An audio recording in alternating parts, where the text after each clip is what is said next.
aw bisimila aka dɔn kibaru kɛnɛ kan Kantan Media ale jasiraw fɛ an bɛ foli lase maliden bɛɛ ma Mali kɔnɔ Mali kɔ kan foli k'a lase an dɛmɛbagaw ma agence Kuba Voyage o min ma ɲɛma ye Alhaji Mamani Tarawele k'olu ka hiji san 2025 a tɔgɔ sɛbɛn olu daminɛnen don an minnu b'a fɛ ka taa hiji baaraw kɛ k'a ye wuli joona ka taa tɔgɔ sɛbɛn agence Kuba Jabala la anw fɛ Bamakɔ kura an balimaw STV Voyage a ko a b'a da malidenw bɛɛ lajɛlen tulo kan Mali kɔnɔ Mali kɔ kan k'olu ka umura kɛrɛnkɛrɛnnen min n'a labɛnnen bɛ u fɛ ka sanga ni san kalo labanw ye décembre kalo in kɔnɔna na umura in a musaka bɛɛ lajɛlen $2 bɔɲɔgɔnko don aw minnu b'a fɛ ka taa ka san laban umuraw kɛ a ye wula ka se STV Voyage Jabala la anw fɛ Kalabankura 30 mètres fiyɛda la an balimaw nɔnɔmugu gadani nɔnɔmugu min ni a saniyalen don nɔnɔmugu min ni a sɛgɛsɛgɛlen don wa nɔnɔmugu min an bɛ se k'a fɔ bi a bɛ sɔrɔ Mali fan caman fɛ aw minnu b'a fɛ ka a ka jama lajɛrew kɛ nɔnɔmugu gadani aw minnu b'a fɛ fana k'a kɛ aw denw ka kalanta wa nɔnɔ ye nɔnɔmugu gadani a b'aw bɛɛ lajɛlen ka bila la a bɛ sɔrɔ Mali fan bɛɛ lajɛlen fɛ an filɛ don min na ko bi sirifukɛ ka fura panacée d'Afrique nin ye fura ye fura min ni a sɛgɛsɛgɛlen don diɲɛ kɛnɛyasobaw fɛ wa fura in bɛ sɔrɔ jamana in fan caman fɛ kɛrɛnkɛrɛnnen fɛ Mali la n'i b'a sɔrɔ arajo Kayra ka réseau bɛ fan o fan Mali kɔnɔ i bɛ fura ninnu sɔrɔ yen arajo Nuru FM Kalabankura fura ninnu bɛ sɔrɔ yen min ye Mohamed Fatih Haidara ale min yɛrɛ ta ye panacée i b'a sɔrɔ a bolo Bamakɔ kura an bɛ don kunnafoniw kɔnɔ kunnafoniw an b'a daminɛ min ye sanfili an balaka minnu bɛ yen n'olu tun bɛ feere kɛ a sanfili garabali wulilen kɔfɛ a kɛra sababu ye u ye degun caman sɔrɔ dɔgɔkun kɔnɔna na u ye wele bila kunnafonidilaw ma ka taa ɲɛfɔli kɛ k'a ɲini jamana maa ɲɛmaaw fɛ u bɛ se ka a to cogo min na garabali a bɛ se ka segin a nɔ na cogo min na yaasa olu bɛ degun min na u bɛ se ka ban cogo min na seerela min sɔrɔla ka bɔ sanfili garabali musolakaw yɔrɔ olu filɛ nin garabali kɔni n'a tora denmisɛnninw bolo a ka d'an ye an bɛ balo b'a la den tɛ dɔ fɛ dentigi dɔ bɛ ɲɔgɔn mɔ a b'a lajɛ a ka garabali t'u bolo u ka baara k'a la a ka d'an ye ne yɛrɛ kɔni tɛ se ka baara kɛ bilen nka baarakɛlaw de bɛ ɲɛ ma ala kama u ka garabali ni batiwari t'u bolo u ka baara k'a la maa caman bɛ balo ya dɛ bagangɛlɛ bɛ ga duuru balo dɔ bɛ nugu feere dɔ bɛ biɲɛ feere dɔ bɛ sen feere sogo ye dɔ ta ye hali dɔ ka du bɛ balo bɛɛ la wolo la o mana n'a y'o jate minɛ maliyɛn dama dɔ an ka hinɛ ɲɔgɔn na a ka hinɛ an na ala kama se t'anw ye dɛ se t'anw ɲɛ se t'an ka denmisɛnninw ye a ye hinɛ an na ala kama an bɛ balo cogo min na wa an bɛɛ de bɛ baara kɛ yan an balimakɛ bɛ yan an faw bɛ yan an dɔgɔninw bɛ yan an bɛɛ bɛ yan nɔ wa olu bɛɛ kelen kelen an tɛ ka ɲɔgɔn ye bilen an bɛ jɛn sen na bamananden o bamananden bɛ baara kɛ garaba la u bɛɛ bɛ sigi sirada la bɛɛ bɛ maɲumanko la wa an bɛɛ de bɛ balo yan nɔ de a cɛman fara musoman ka bɛ balo yan de an b'a deli Asimu a k'a kɛ ala ni kira kama a k'an lajɛ dɛ n'an ma hinɛ an na a ma nɔgɔ dɛ an n'an den ninnu bɛɛ an bɛɛ bɛ ɲani na suma ye tilema ye ka sabali ala ni kira kama ka an bɛ luwanse la an bɛ baara kɛ ka luwanse sara an b'a bɛɛ de kɛ ni garabali kelen in na n'u dun y'a ta ka an fili ta a ma nɔgɔ dɛ hali ne balimakɛ filɛ yan n'an ka sisan nin yɛrɛ yen bɛ an bɛɛ de bi yan k'an bɛɛ de jɛnsɛ la k'a ka ala yɛrɛ kama k'an lajɛ a ka hinɛ n'a yɛrɛ de koyi a ka hinɛ n'a ala yɛrɛ de kama to foyi t'an na se t'an ye dabali t'an ye Asimu an b'a ɲini i fɛ i n'i ka nɔfɛ mɔgɔ fɛ i ka an dɛmɛ dɛ a k'a to garabali nin ka na a nɔra an cɛ sigi tɛ baara la an den tɛ baara la an balimaden an kɔrɔkɛ an dɔgɔkɛ dɔ yɛrɛ ye ni mɔden ye u si tɛ baara la n'aw ye nana an ka garabali tiɲɛ a bɛna kɛ baara ye an bolo Asimu ka fanga a ka d'an ye kosɛbɛ sisan nɔ an kɔni an bɛ gɛrɛya an bɛ degun kɔnɔ an tɔɔrɔlen don dɛ sanni foyi tɛ ka k'an kun kabini garabali wulila mɔgɔ si tɛ ka bu san an bɛ dumuni kɛ cogo di an bɛ tɔɔrɔ la an bɛ degun la a k'a to garabali nin a ka na a nɔra an den anu misi anu saga dɔ ka nafolo caman a tiɲɛna garabali kɔnɔ Asimu a fɔ i ka nɔfɛ mɔgɔ ye an b'aw deli ala na kila jate yɛrɛ kama a k'an dɛmɛ n'o tɛ se foyi t'an ye dabali t'an ye an ka bu tɛ san foyi an bɛ tilen kɔngɔ la an bɛ sigi kɔngɔ la an cɛw o saren don mɔgɔ si t'an ye se foyi t'an ye an sɛgɛnna an denw sɛgɛnna an cɛw sɛgɛnna an ka ko bɛɛ garabali ɲɛ yan nɔ o mana na garabali kɔni seginna o ka di anw ye an bɛ barika da ala ye barika de ye Asimu an baraka ala ka baraka do ka ko la i ka sabali ala yɛrɛ de kama kira yɛrɛ de kama i ka to an ka kuma ka i ko lamɛn i ka an ka kuma i ka garabali segin an bolo misi garabali saga garabali bɛɛ ka segin an bolo a kɔni bɛ diya n ye. Jamana ɲɛmɔgɔw ko u ye ɲana wuli ko lakana ko. Lakana kɔni bi yan an ma foyi tɔɔrɔ yan lakana b'an fɛ yan. ka tɔɔrɔ foyi an ma foyi sɔrɔ yan an b'a fɔ depuis an fitinin an bɛ feere garabali la yan depuis an fitinin fo an kɛra mɔgɔkɔrɔba ye fo an yɛrɛ denw bi yan an ma tɔɔrɔ foyi yan tɔɔrɔ foyi t'an fɛ yan. Zone industrielle ka taa se Sanfili ma Buguba Musa Bilentu 15 ans Bugu Ɲarela Bozola Bagadaji Bakaribugu fɛn min ye Babiyabugu ani Bozo Dankan ninnu bɛɛ lajɛlen bi yan nɔ wulada in na a kun tɛ dɔwɛrɛ ka ɲinini kɛ jamana ɲɛmɔgɔw fɛ walasa garabali in bɛ se ka to u bolo cogo min na. Ne cɛ bɛ garabali kɔnɔ ne cɛ tɔgɔ ko Bilaki muso de don garabali wulili tiɲɛ na tɔɔrɔ b'an kan tɔɔrɔ yɛrɛ de b'an kan a fɔ mun na garabali wulila kabi fo bi walayi muso de bɛ gata yɔrɔ kɔnɔ o ma nɔgɔn tile 15 de bi an muso de bɛ ka gata an muso de bɛ ka gata ekɔli taara hali denw ma se ka don kilasi kɔnɔ fɔlɔ baara tɔɔrɔ t'an kan tɔɔrɔ b'an kan degun b'an kan gɛlɛya b'an kan ni garabali sera ka segin a bɛ diya ala ye a bɛ diya an ye an cɛw bɛ yɔliyɔli la so ni kungo cɛ pilasi min dir'u ma ko ka ti pilasi ma d'u ma a b'u bɛ taa ni ka segin na pilasi ma d'u ma cɛw tun bɛ nasɔngɔ kilancɛ bɔ musow bɛ kilancɛ bɔ sisan musow de bɛ k'a bɛɛ ta ekɔli taara hali kaye a ma sɔrɔ ka d'an denw ma baara gɛlɛyara Nasim sera ka hinɛ a ka d'an ye dɛ a ka d'an ye a ka fanga diyara ye mais a k'an musow dɔn k'an musow bonya k'an ka garabali la segin a ma o de ka d'an ye fanga tɛ diya muso kɔ dugu tɛ diya muso kɔ a ka hinɛ an na. Ne tɔgɔ ye Madame Succès min Sanogo ne cɛ bɛ garabali la ko cɛkɔrɔba anw denw banna ekɔli ma muso o muso bɛ garabali la muso o muso bɛ Sanfili la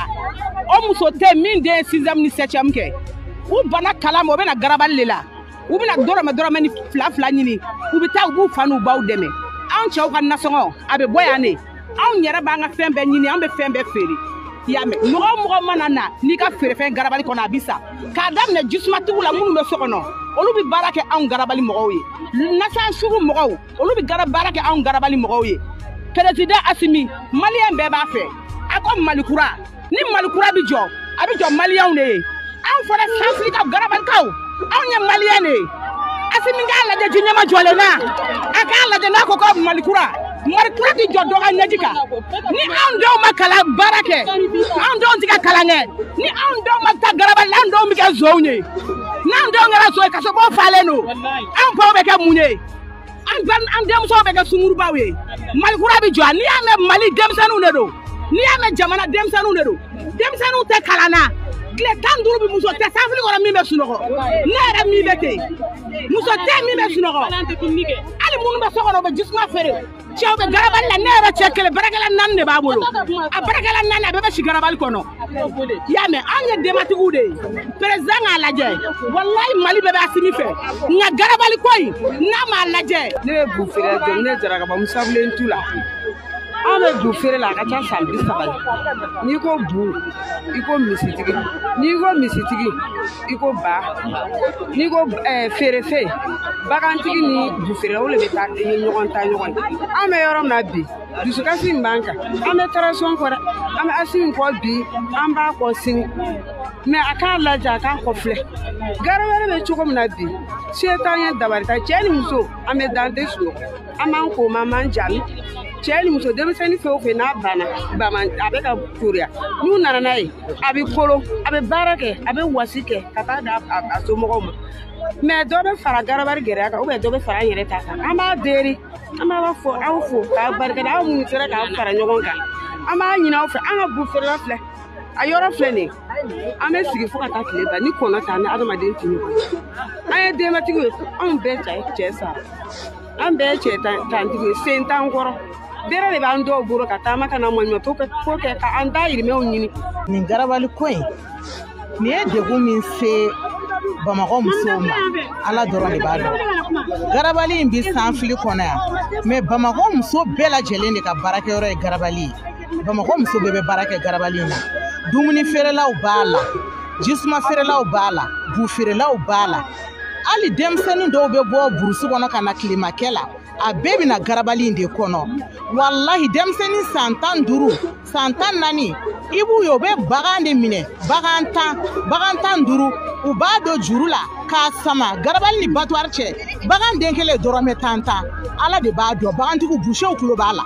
bagan den kelen dɔrɔmɛ 10 burusi kɔnɔ denmisɛnninw ni kɔnse bilala an ka denmisɛnninw olu de b'o baara kɛ batuwari filɛ ka bagan sama yanni batuwari cɛ dɔrɔmɛ 10 ni ekɔli taara a b'u ka ekɔli la taga wariw ɲini a la kalan wariw bɛ ɲini a la kaye wariw bɛ ɲini a la bilisɔngɔw bɛ ɲini a la minnu bɛ bɔ burusi kɔnɔ ka na u b'u ka u faw n'u baw ka musaka u b'a sɔrɔ garabali in de kɔnɔ yan an kɔni b'a ɲini Hashim de fɛ a k'a kɛ ala kama k'a kɛ kira kama les 5 colonels les 5 kɛra les 5 généraux a kɛra les 5 généraux a mana kɛ fɛn o fɛn ye an kɔni b'u kɔ anw b'u kɔ bi musow b'u kɔ sini mais an b'u deli u ka garabali to an ye u k'a to an cɛw ye waati min tun fɔra k'a fɔ ko carte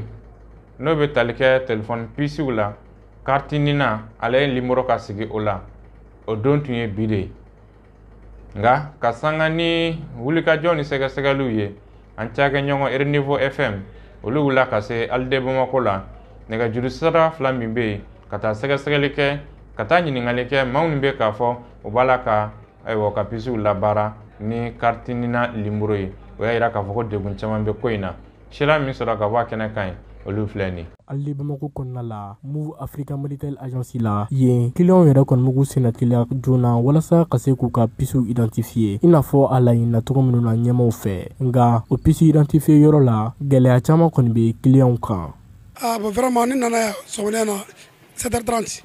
m'a sɔrɔ tilala segin ka taa ka na tuguni n'ale filɛ nin heure kelen fana na vraiment a tɛ ka sɔrɔ fɛn in a kɛmɛ cogo min sisan vraiment n'u sera ka lajɛ ka dɔɔni fara a janya kan o bɛ sɔn ka fisaya ko la kosɛbɛ mais Monitel la fa bɛɛ ka tunda la bon a doni yɛrɛ problème ye wa doni ko tɛ dɛ u bɛ ka tigɛ min di mɔgɔ ma tigɛ o fɛn sɔrɔli ye baara wɛrɛ ye y'a ye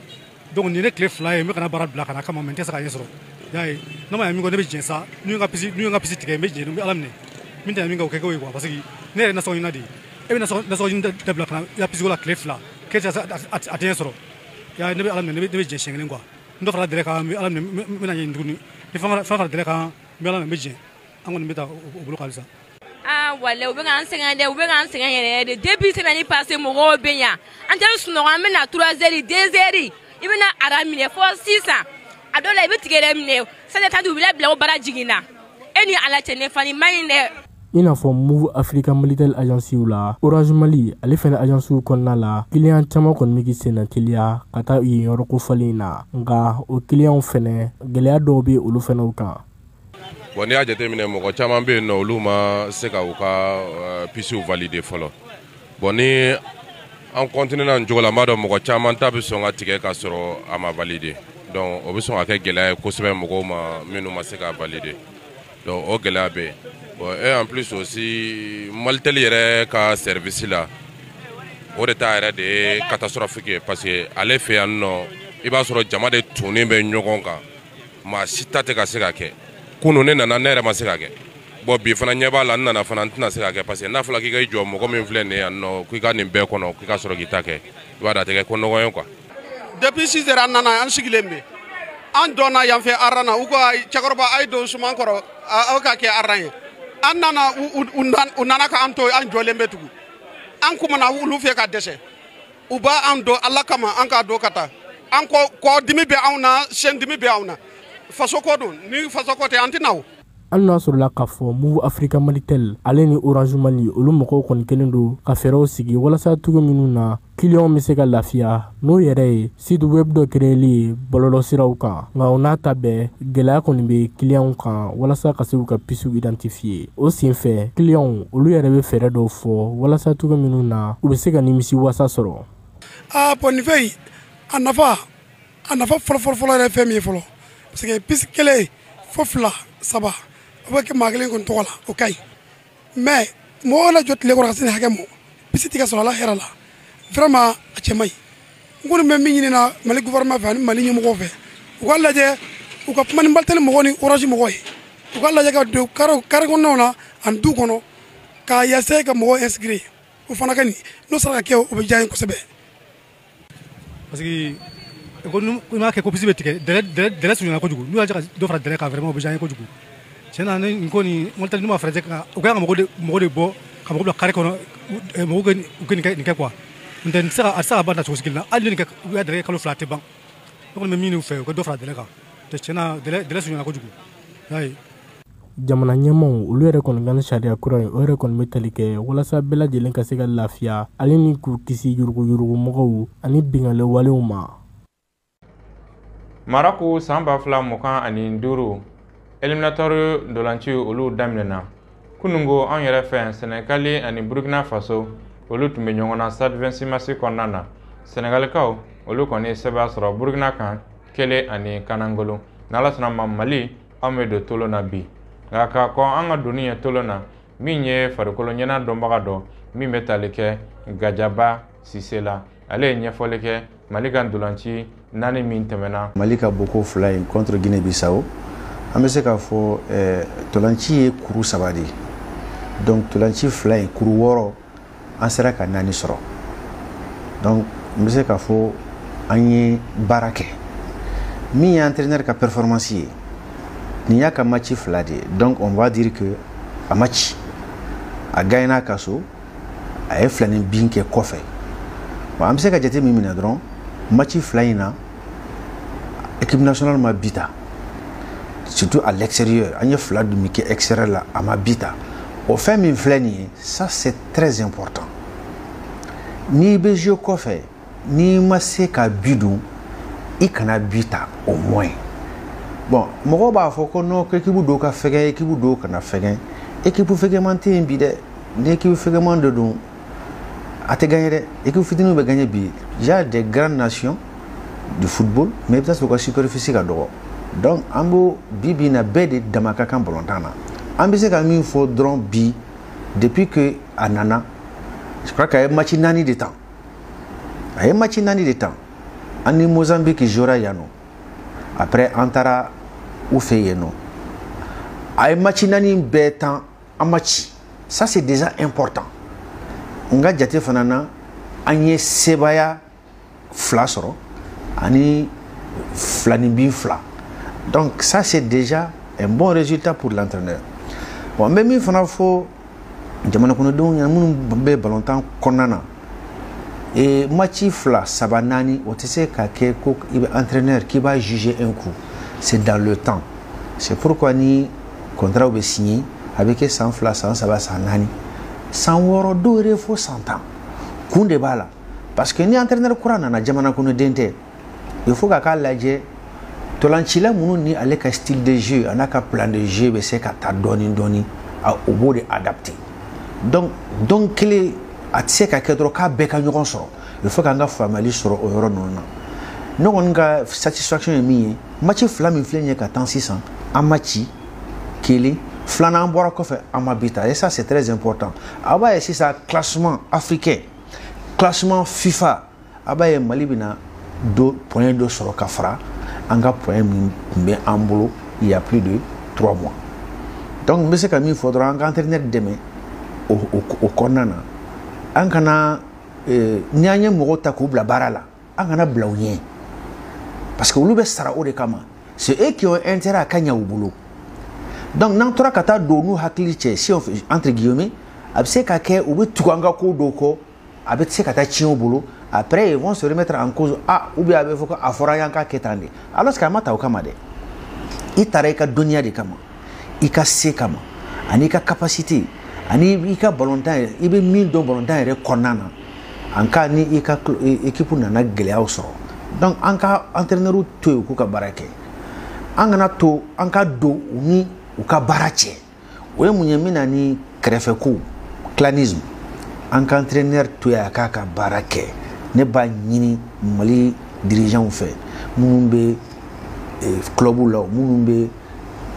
ligues la minnu bɛ fédération comité exécutif bɛɛ ka to i ka hukumu kɔnɔna na ka entraîneur to yen il connaît tous les joueurs u bɛɛ bɛ jouer championnat la a bɛ championnat bɛɛ lajɛ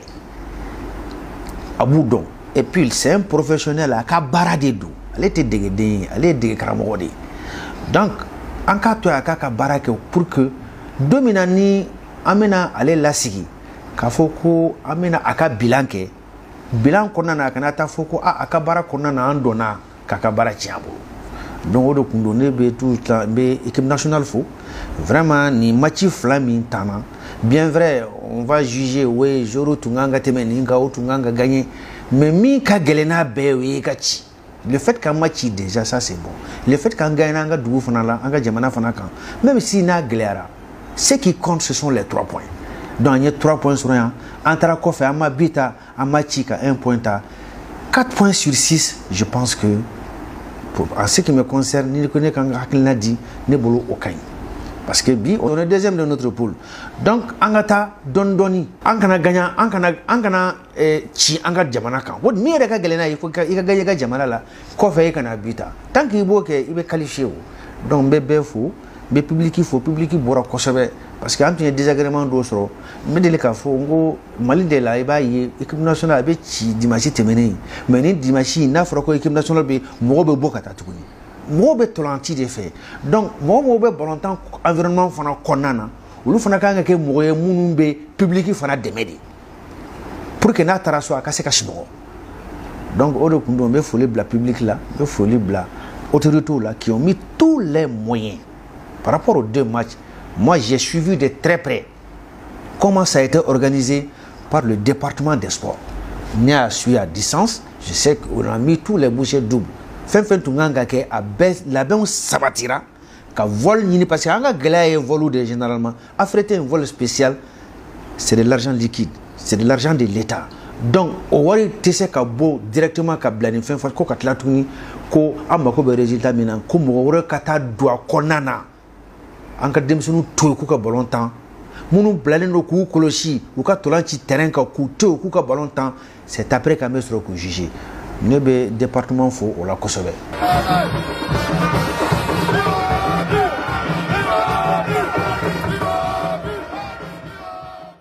yasa fasoden ɲumanya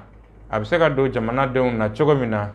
kɛrɛnkɛrɛnna denmisɛnninlakaw minisiriw olu yamaruya k'a fɔ u ka ɲɛfɔli kɛ jamanadenw ye yasa fasoden ɲumanya a bɛ se ka don jamanadenw na cogo min na ka sanga o de ma minisiriso min ka ca ɲɛsinnen bɛ muso den denbaya ka koɲɛ ɲɛnabɔli ma olu ye kalanbulon sigi sen kan ka ɲɛsin funankɛlikɛlaw ma. fasoden ɲumanya kalanbulon o tile 11 na in barosigi la ɲɛnamayara muso den ani denbaya sabatiliko minisiri fɛ a ka baro sinsinna fɛn min kan o ye minisiriso in kɔnɔkow ye dabali ni fɛɛrɛ juman tigɛlen bɛ minisiriso in bolo sifinw ani denmisɛnw olu ka se ka kɛ si ɲuman ye malikurako sabatili kama. du bɛ komi jamana fitini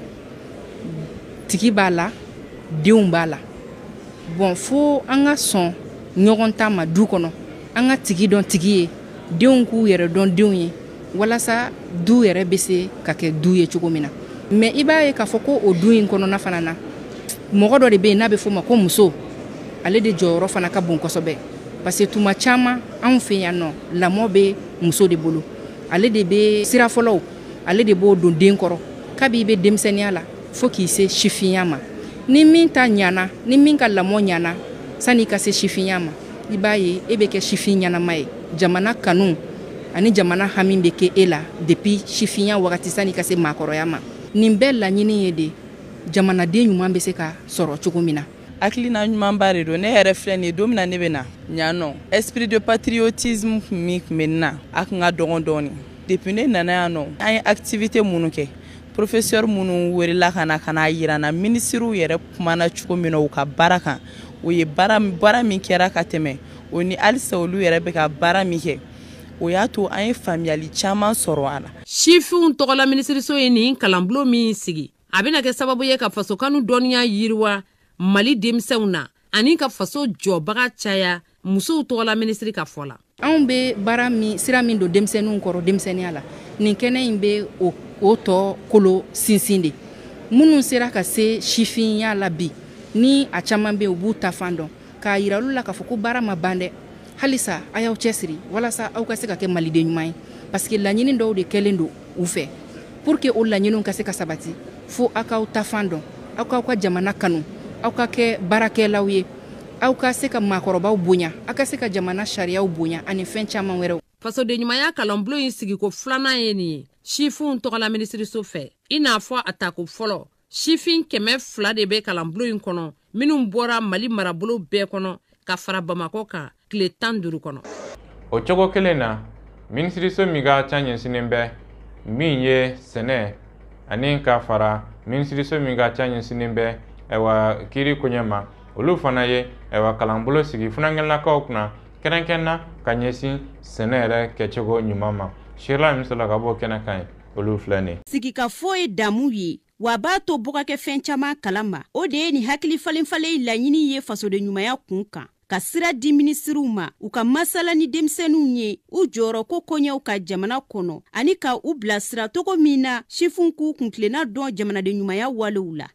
Réforme ba b'u bolo min bɛ tali kɛ pour que Mali ka se ka yɛrɛ sɔrɔ min bɛ wele ko l'autosuffisance alimentaire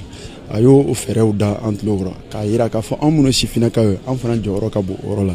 donc an fana y'a dɔn k'a fɔ bi na État fana ye moyen dɔ de bila en place pour que ka jeunes dɛmɛ surtout jeunes mun bɛ bɔ brousse kɔnɔnaw la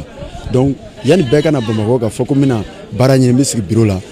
an ka denmisɛnninw excité u ka taga dugukolo labaara la an bɛɛ pɛrɛnnenw bi ka gouvernement dɛmɛ k'u sankɔrɔ ta o sira tɛmɛna. Jamana ka sɔrɔ sira dɔ gulonnen do sɛnɛ na ni nin sifin 200 hakilinaw mini ye sɛnɛ sɔrɔ yiriwa koɲɛw la o bɛna ni dun ka fa ni ɲɛta sabatili ye jamana kɔnɔ. Sɛnɛ tɛ bolokɔfɛ fɛn ye nafaba de bɛ sɛnɛ na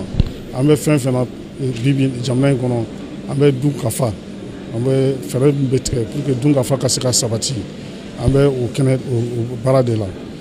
o tɛ se ka kɛ ni sifinw sen t'a la o tɛ se ka kɛ ni musow sen t'a la. N'i taara foro kɔnɔ i b'a sɔrɔ sifinw ni musow de bɛ baara la fɛn caman bɛ jamana in kɔnɔ n'an y'an sɛbɛ don a ma k'an wasa don a la a bɛ kɛ sababu ye ka ko caman yɛlɛma ni dun ka fa sabatira o bɛ fɛn caman bɔ an ka gɛlɛyaw la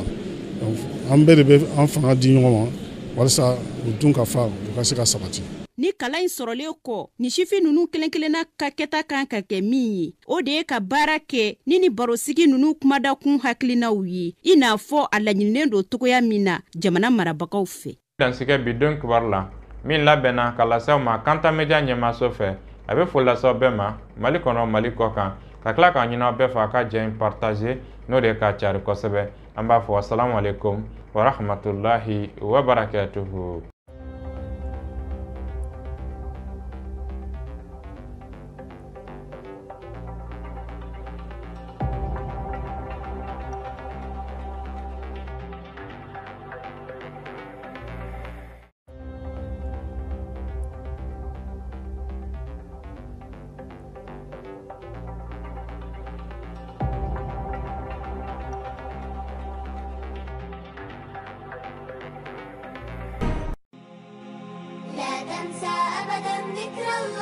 École Khalifa Franco-Arabe Demasaw hami ani jɔrɔ banna an minnu tun bɛ ka hami denw ka kalanko la École Khalifa Franco-Arabe a haminani aw denw ladonko ɲuman ye hakaja jardin fo ka taa bila premier cycle fo 6e année tɔgɔ sɛbɛn baara olu bɛ sen na k'a daminɛ nɛgɛ kaɲa 8 fo ka taa bila nɛgɛ kaɲa 18 na Franco-Arabe Khalifa k'a b'a da denmasa kelen-kelenna bɛɛ lajɛlen tulo kan wuli kuma dɔ o ka fisa ni sen ka di ye o hamina kosɛbɛ denw la kɔlɔsiliko la hakaja min ye caméra de surveillance ye kilasi kelen-kelenna bɛɛ lajɛlen kɔnɔ koro kɔnɔnaw hali dalalaw Franco-Arabe Khalifa a hamina ni denw ka sécurité o tɛ yɔrɔ filima la ATT-bugu 700 sugu yɛrɛ i bɛ don kare fɛ ten cɔɛ k'i ɲɛsin kɔrɔ ma ribare i kini fɛ i ɲɛ bɛ su École Franco-Arabe Khalifa kan nin bɛɛ tɛmɛnen kɔfɛ ni maa min bɛ kunnafoni wɛrɛ ɲini nɛgɛjuru sira filɛ o de ye 91 22 73 50 walima 89 44 38 88 École Khalifa Franco-Arabe i ni denmisɛnw ladonko ɲuman.